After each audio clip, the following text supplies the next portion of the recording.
இந்தியாவில் தொடங்கப்பட்ட புதிய ரயில் திட்டம் எதை மேம்படுத்துகிறது? ஏ நகர இணைப்பு, பி சரக்கு போக்குவரத்து, சி மேற்கண்ட இரண்டும், டி மேற்கண்ட இரண்டும் இல்லை.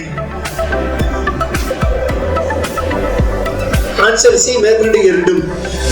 தேசிய கல்வி தொடர்பான சமீபத்திய மாற்றம் எதை வலியுறுத்துகிறது? ஏ மனப்பாடம், பி திறன் அடிப்படையிலான கல்வி, சி தேர்வு நீக்கம், டி கட்டண உயர்வு. ஆன்சர் பி திறன் அடிப்படையிலான கல்வி. இந்தியாவின் பொருளாதார வளர்ச்சி கணிப்பு எதை காட்டுகிறது? ஏ வீழ்ச்சி, பி ஏற்றுமதி குறைவு, சி வரி உயர்வு, டி நிலைத்த வளர்ச்சி.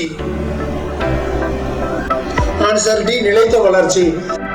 இந்தியாவில் புதிய தொடக்க நிறுவனங்களுக்கு வழங்கப்பட்ட ஊக்கங்களின் நோக்கம் என்ன? ஏ புதுமை மற்றும் வேலைவாய்ப்பு, பி வரி உயர்வு, சி இறக்குமதி, டி செலவு குறைப்பு. ஆன்சர் ஏ புதுமை மற்றும் வேலைவாய்ப்பு. இந்தியாவின் கிராம வளர்ச்சி திட்டங்கள் எதை நோக்கமாக கொண்டுள்ளன?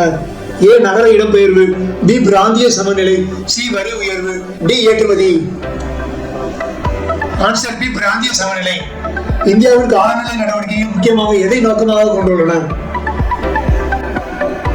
ஏ கார்பன் உமிழ்வு குறைப்பு, பி நிலக்கரி உயர்வு, சி இறக்குமதி, டி வரி உயர்வு. ஆன்சர் ஏ கார்பன் உமிழ்வு குறைப்பு. இந்தியாவின் டிஜிட்டல் இந்தியா முயற்சி எதை வலியுறுத்துகிறது? ஏ இணைய தடை, பி மின் நிர்வாகம், சி வரி உயர்வு, டி செலவு குறைப்பு.